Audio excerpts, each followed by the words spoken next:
Hi, I'm Josanne Wright Keller, the author of the Happy Little Garbage Truck picture book and educational system.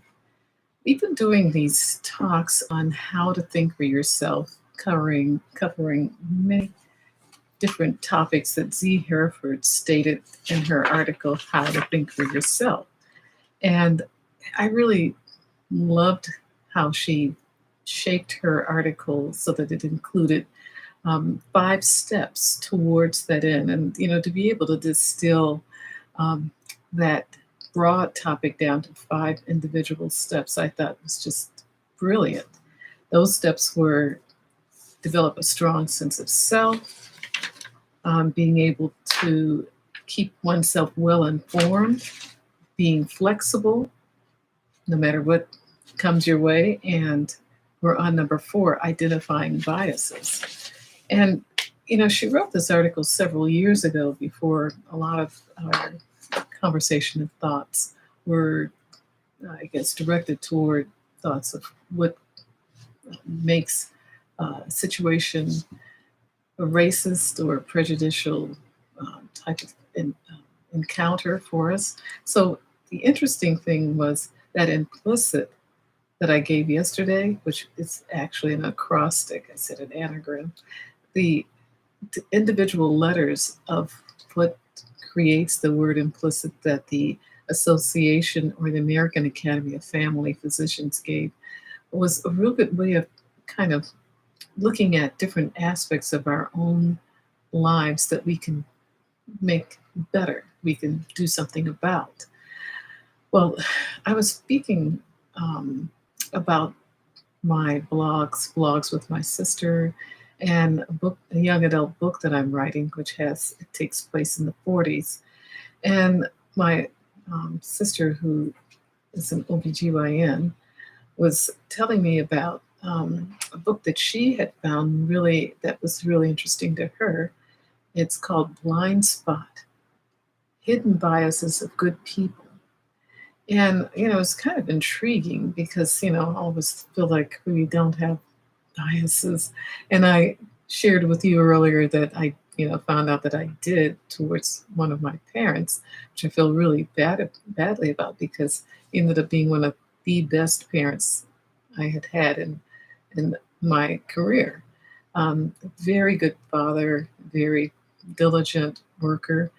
But the thing about it, the authors, Masarin R. Benaji and Anthony G. Greenwald, they were co-creators of this implicit association test. And I had mentioned that it's sometimes good to take an analysis of what we believe or think to see how true we are to that image that we have of ourselves as being fair-minded people.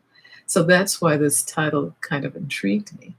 And when you go to Amazon, I put a link in my description box. This is how the book looks. There's a lot of books out with the title Blind Spot, I found.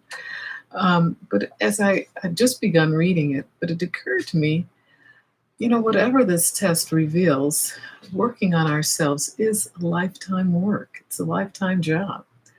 And, I thought, as with teaching you're teasing apart what helps a student learn better.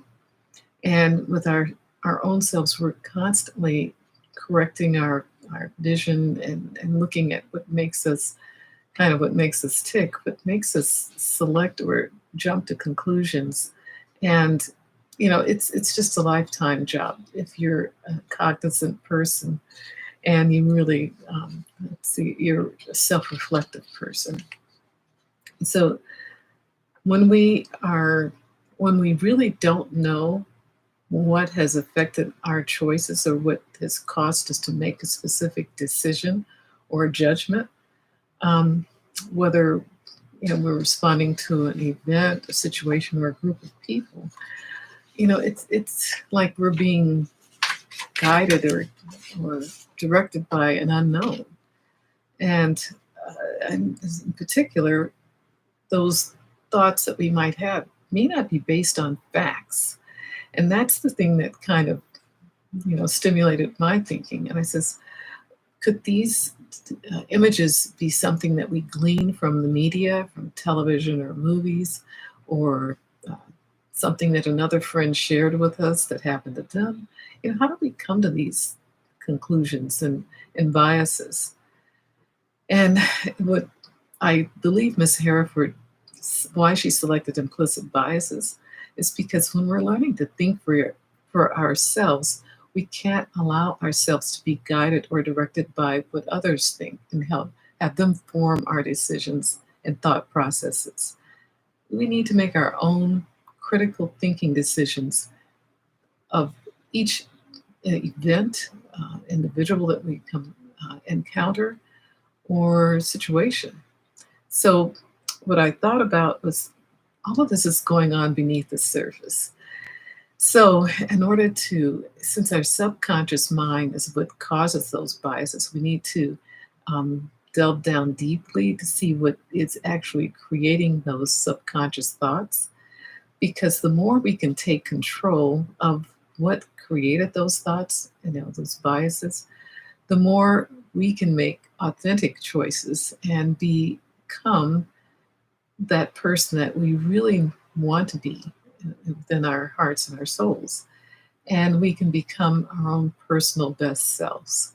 So that's one reason why I may take this test, if not this test, something in that same vein to see what other biases I might have. But anyhow, till next time tomorrow, we may go on with this topic or we may go to number 5. I'm going to read a little bit more of my book and see how the topics come to mind. And thank you so much. Please share, please subscribe. Bye-bye.